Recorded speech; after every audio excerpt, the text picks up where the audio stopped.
Women Taking the Lead, episode 136. Until you take the leap, your business probably won't take off. And I hate to say that, but you have to dive in feet first and get going for it to be successful. Hello, my name is Jody Flynn and welcome to Women Taking the Lead, where we are all about creating blasts of inspiration to help you overcome self-doubt so you can lead with confidence, integrity, and a sense of humor.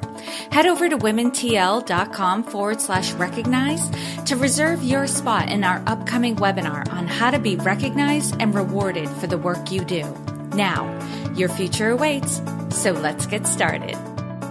Hello, everyone, and thank you for joining us today. I'm here with Deedra Determan, who has over 20 years of marketing experience starting on the agency side at Ackerman McQueen Advertising Agency to 10 years in the television industry. Deedra went on to launch niche websites for moms, including 918moms.com, 405moms.com, and moneysavingqueen.com, with over 100,000 moms visiting the websites each month.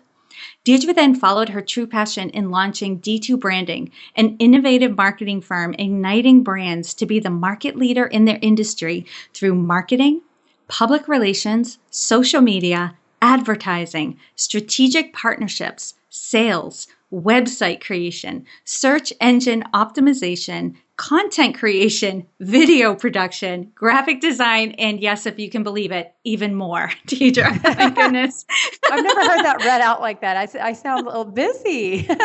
You do sound busy, and I'm sure we're going to get into that because this is just an overview of who you are. So if you could share with us a little bit more about you and your own humble beginnings. Yes. Well, I worked in corporate America, out of college, and actually worked for the advertising agency, so got a little bit of experience there, and then went into the corporate world and I worked at a television station for Clear Channel Television.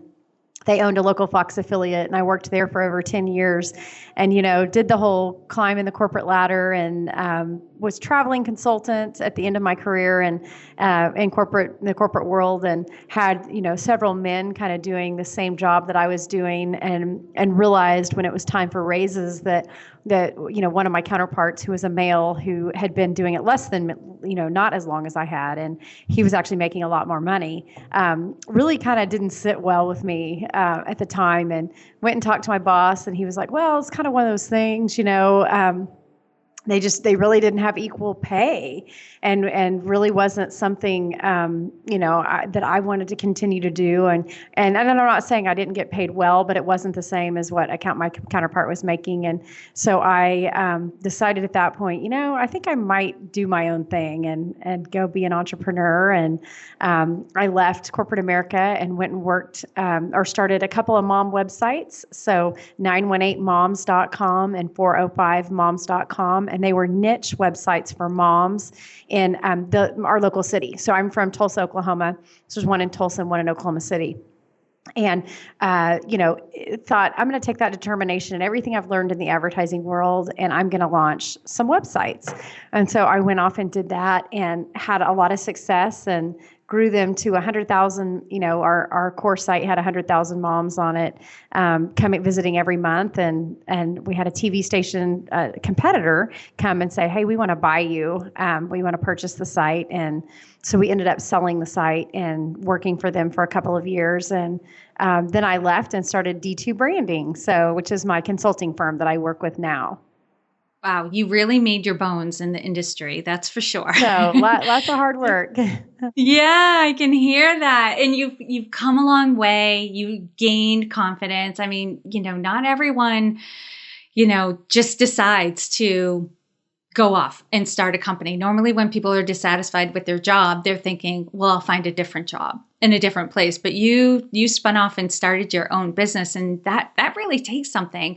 But I always love to start these interviews off kind of leveling the playing field, saying, take us back to a time when you were playing small, those moments when we don't, it's not just that we're undervaluing ourselves, we're not even aware of how capable and valuable we are. So we play to the level we believe we are, when in reality, and it's usually in retrospect, years later, we look back and go, oh my goodness, why did I sell myself so short? Why did I not think I could do more? Right. Share with us the story and the lessons you've learned. Well, I laugh because my first job out of college, my dad was an accountant by trade.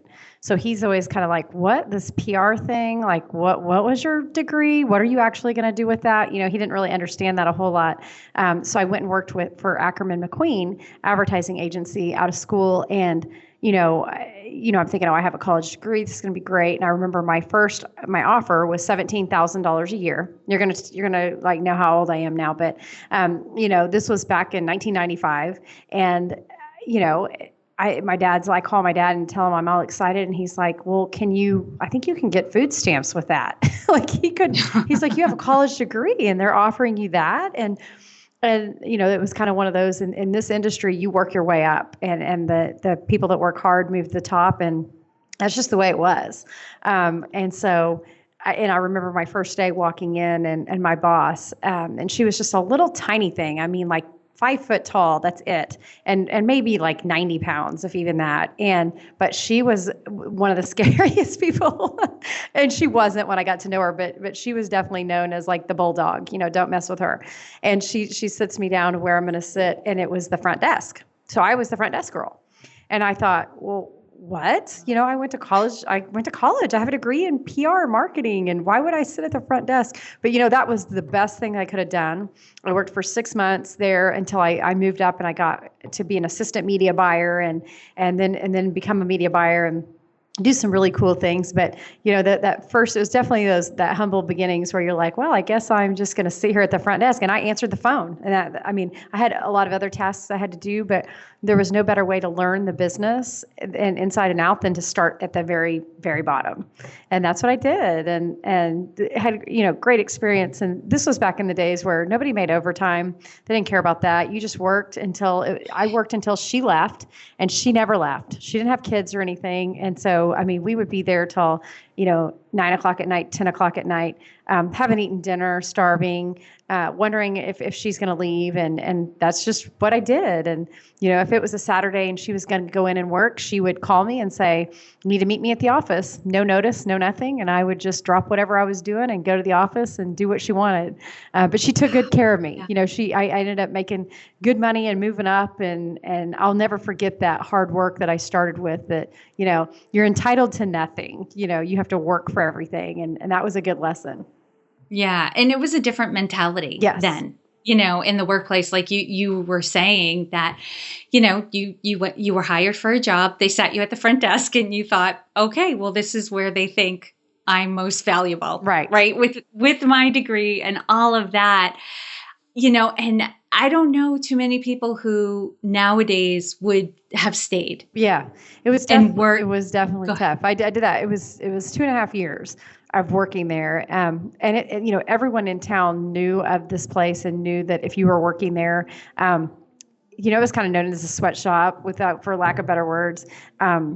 If you did that and you made it that long, that you had what it took. And so it was really easy for me to transition to my next job, because they were like, oh, wow, you worked there for 2.5 years. Okay. Yeah. And it made everything else seem downhill. So it was I loved to start like that, because I saw work ethic and people that was just crazy, and they did amazing things. They had amazing work and big clients and things like that. And I got to see that mentality. I think that really shaped me.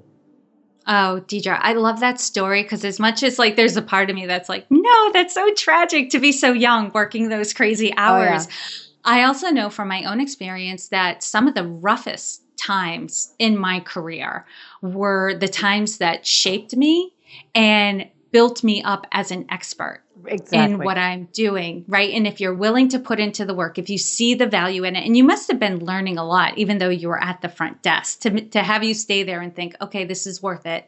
Yes. I will do the work to find opportunities, to learn and to grow in my career. And it was the price you paid, but it paid off. Right. Oh, absolutely. Yes. I was learning a ton. Yeah. All right, Deidre, now share with us a time in your journey when you had a wake up call. For some people, it hits them over the head. It's like a lightning bolt. And for others, it's a slow awakening, but culminates in a decision to make action. If Yes. you take us back to that moment and share with us the steps you took that led to your success. So when I was doing all that traveling and realizing I wasn't making, as much money as male counterparts, during that time, I had a daughter. My daughter was, let's see, at the time 3, and then my son. I was pregnant with my son, and I ended up delivering 12 weeks early. So I delivered at 6 months instead of 9 months. Just a complication. They don't even know really exactly. I kind of had a little tear in my placenta, and all that good stuff. So I ended up delivering emergency C-section, and the baby had to come out for both of our safety. And so my son spent 77 days in the NICU, the neonatal care. And, I'm an extremely healthy person. So I'll just say that. Like I work out, I get up at 4:30 in the morning, work out every day, worked out all through my pregnancy in a healthy way. Ate everything they told me to eat. I'm just like one of those people. And so for this to happen, it set me back. And, to leave the hospital and not have a baby with you is really one of the worst feelings. You see all these new moms around you with flowers and balloons, and they're leaving with their baby. And I had to leave and go home and come back every day to see my baby in the hospital, because I had a 3-year-old at home. So I couldn't just stay up there because she wasn't allowed. She was too young to come in there. And so, that right there, defining moments like that in your life, I think make you go, number one, what's important in life? My big job with making great money and traveling all around. And, it was my dream job if you would have asked me before I had kids. But having kids, it's not such a dream job when you're gone all the time. I was home a week, gone a week, home a week, gone a week. It was insane. And so it was really tough on my home life, and my sweet husband, trying to take care of the kids or take care of Avery, and I'm pregnant. And so when that happened, it really kind of stopped my entire life. And I look back at that year, and I really don't remember a lot, honestly. Like, I think I was just walking around in a little bit of a daze. And I'm happy to say my son is completely healthy, and he's so wonderful, and he's into sports, and he's very athletic, and he's doing all these great things. So, by the grace of God, he got through that. But we had a rough start, and it was 77 days in the hospital, and it was 9 blood transfusions that he had to have over that time, and because he would get really weak and need to have blood, and a year's worth of thinking, oh gosh, he's probably got cerebral palsy, he's got this, he's got that, and just waiting for a diagnosis every day. And he ended up coming out being a healthy little boy. But things like that make you realize. And I thought, you know what? I'm done with this corporate thing. I'm done traveling. I'm done, feeling a little bit underappreciated, not quite making, when you're kind of hearing what counterparts are making. And so I thought, now's the time. I'm going to control my own destiny. I'm going to make as much money as I want. I'm going to work the hours that I want. And it doesn't mean working easy. It's hard, but it's on my terms. And that was really what kind of was the straw that broke the camel's back. What a wake-up call that is. When something like that happens, it just puts everything into perspective. It really does. Right. Whereas before that, I can only imagine the thought process, while you were healthy, while you were pregnant, being like, well, this sucks, but I'll stick it out, or this is happening, but I'm not happy about it. And then something like that happens and you're like, nope, no more, right. Not worth it, right. Done. It literally was just done at that point, just no more. Wow. And as hard as those experiences are to go through, to get that kind of perspective on what the priorities are, makes it so much easier to just make decisions and do what you have to do. Right. And you don't worry about it. There's no guilt. There's no regret. This was the priority. This is what needed to get done. And I did it. Right. Love that. And Deedra, what I want everyone to get is there's no one way to lead. I think oftentimes we get off track when we're trying to lead like somebody else leads, because we think that's the right way to be a leader, when really what shapes us as a leader is our personalities, our strengths, our experiences, everything that we bring to the table, we bring to the table in a unique way. So, Deidre, how would you describe your leadership style? I think maybe it's changed too a little bit over the years. I think early on it was more, do this, do that, maybe more of a dictatorship. I hate to say that, but more like, hey, this is what I expect. And I was kind of a hard leader when I worked in television. And I feel, and this is me talking, so I don't know, you have to ask my employees. I was always liked. I was a boss that people liked, but I was really down to business. I was like, we have to do X, Y, and Z to get there, and that's what we're going to do. Now that I've had kids, and now that I own my own business, and I work with a lot of contractors now, and I have an assistant. But I think now I'm maybe a little bit more lenient, more in a way of lead by example. Watch me. This is how I do it. You can have a different style because not everybody has my same. Not everybody wants to get up at 4:30 in the morning, get in the office early, and all that. I know that's insane. But I like to leave early and be with my kids. That's more of a priority to me. So, I think I lead. I definitely put the expectations up front of this is what I expect, but I'm a little bit more lenient of, hey, once you prove to me that you are someone who cares, has the heart for it, and willing to learn, then I will give you the world, but it's kind of like that little time frame in there of trying to figure out exactly, if the person means business and is going to take it seriously. And if they want to learn, then I'll give them everything and make sure that they get to that point. Yeah, and that's experience talking right there as well as a leader. And you brought up parenting.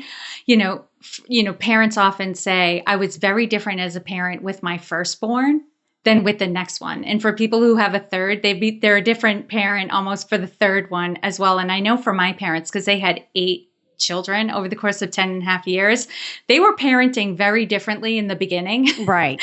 Than they were for the youngest ones. And I think it's just experience teaches you a lot that as a leader, you know what to look for in people and what to pay attention to, and you let most of the other stuff go. Right. Well, very true. Yeah. Having somebody prove to you in the beginning is more important than, constantly micromanaging. Right. The whole time. Yep. Right. That is true. So true. And Deidre, what is the biggest leadership or business challenge that you're faced with right now? I'd say right now it's kind of scaling my business. I have D2 branding consulting firm, and I've got about 16 clients, regular clients that I work with. And, I get calls every week from other people just recommending, hey, I've heard your name. I got recommended through one of my clients.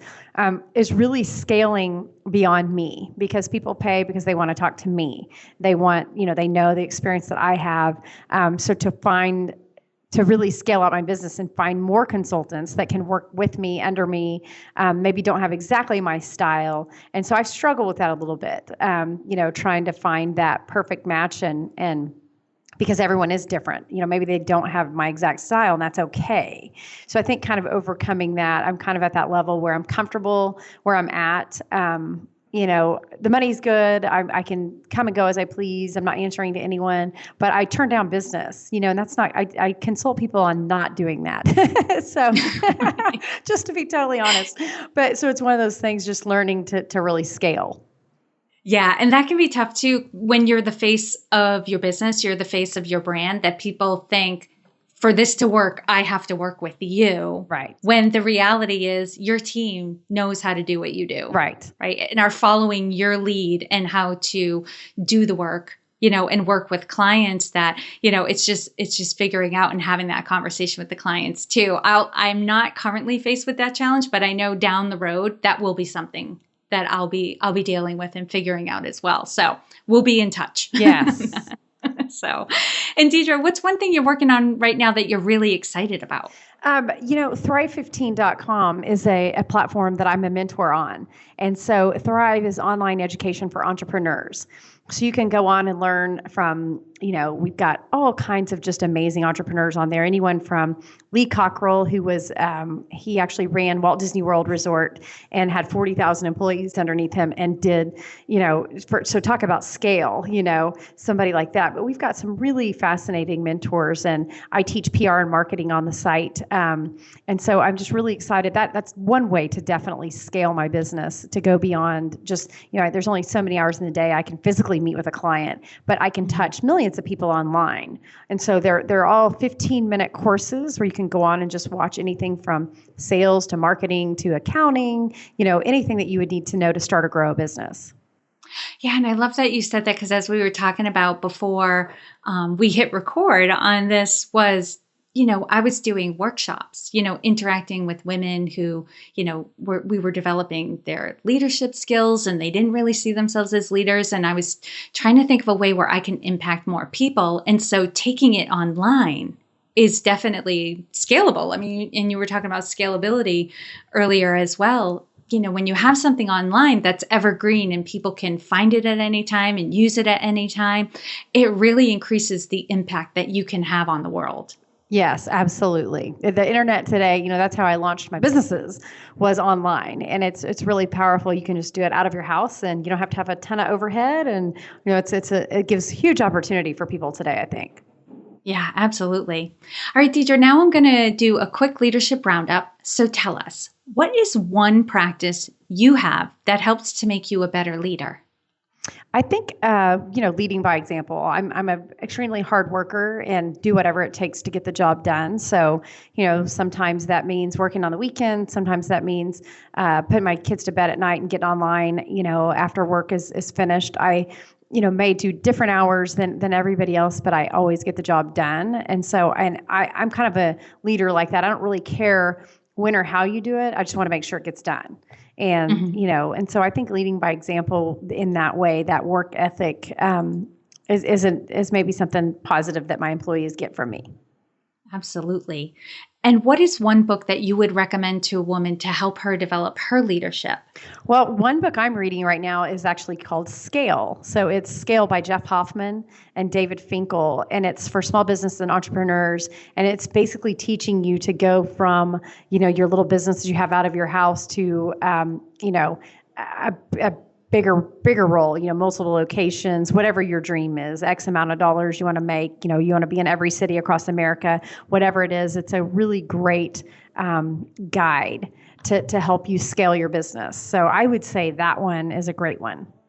That is a great one. I'm going to put that on my list. Yes. And Deedra, what advice would you give your younger self? I think just to go for it early. I always kind of had that entrepreneurial bug in the back of my mind, but I just never knew, gosh, could I do it? Do I have to have enough money? Do I, and I started my websites with nothing. I didn't have any money. We just, I wasn't willing to put my house up, my mortgage on the line or anything like that to get a loan. I just was out there and just hustled. I knew I had hustle, and I knew I could use my relationships. I knew a lot of people, and that was the way I was going to get to the top. So you don't have to have $1 million. You don't have to have, I think if you have an idea, just to go for it, because you never know until you go for it. And, I'd always tell myself, I worked at Banana Republic and all through college, and I laugh because I would always say, you know what, I can always go back to Banana Republic. And that was kind of my saying for anything that we did. I said, you know what, it doesn't work, I go back to Banana Republic. Like, who cares? You can find a job, you're marketable doing something. And so I just, I think I see people a lot that have that corporate job, then they're trying to start something on their own, and they just are riding that fence. Until you take the leap, your business probably won't take off. And I hate to say that, but you have to dive in, feet first and get going for it to be successful. Right. I love that. Just get it started. Yes. And see where it goes. Yes. Perfect. Now, Deedra, share with us a success quote or a mantra and why it has meaning for you. Well, one of my favorite quotes is actually from Oprah. And, talk about a woman who's in charge and has done amazing things in leadership. So it's called passion. Everybody has a calling, and your real job in life is to figure out as soon as possible what that is, who you are meant to be, and begin to honor that in the best way possible for yourself. I love that. I think we can all learn a thing or two from Oprah. Yes. And why does that quote have meaning for you? I think the passion part, you can probably tell in my voice, I'm a very passionate person. Like, I don't like to do anything just halfway. If I'm going to do it, I'm going to dive all in and give it my all. And so I just think, anything that you have passion behind, you can be successful at. So if you really love, whatever that is, whether it's photography or, writing or whatever it is, if you dive in, with passion, then it's hard to stop somebody that has that fire within them. It really is. It is, yeah. And they rally people around them. Yes. As well. Yes. Because they are so passionate. And I've seen the calmest, most introverted people light up when they were talking about what they were passionate about. And you couldn't help but get drawn in. Yes. And want to be a part of it. Yeah. Absolutely. So true. All right, Deedra, lastly, what is the best way for this community to connect with you? You can find me, and actually, when I was talking about thrive15.com, I actually have a 15-day, or I think it's 14-day free trial that anyone can go on and watch all my videos. And it's, if you go to thrive15.com, the code is MOM, M-O-M. So that is a great way to, learn about my videos. You can also find me at d2branding.com and on Facebook and Twitter and Instagram and all that fun stuff. You are easy to find. Yes. No one should have any excuses that they couldn't find you out there. That's right. That's awesome. And for those of you who are listening, I know oftentimes you're on a run or in the car. You can find all the links and resources that we shared in this episode at womentakingthelead.com. And Deedra, thank you so much for taking the time to inspire and enlighten us. We are all better for having met you. Oh, thank you so much. It's been a lot of fun, Jody. Thanks so much. Thank you for joining me on Women Taking the Lead. Are you ready to take the lead in your own life? Head over to womentl.com/recognized to reserve your spot in my upcoming webinar on how to be recognized and rewarded for the work that you do. And to strengthen you on your leadership journey, I'd like to send you off with a quote from Marianne Williamson. Our deepest fear is not that we are inadequate. Our deepest fear is that we are powerful beyond measure. It is our light, not our darkness, that most frightens us. We ask ourselves, who am I to be brilliant, gorgeous, talented, fabulous? Actually, who are you not to be? You are a child of God. Your playing small does not serve the world. There is nothing enlightened about shrinking so that other people won't feel insecure around you. We are all meant to shine, as children do. We were born to make manifest the glory of God that is within us. It's not just in some of us, it's in everyone. And as we let our own light shine, we unconsciously give other people permission to do the same. As we are liberated from our own fear, our presence automatically liberates others. Again, thank you for joining with me, and here's to you.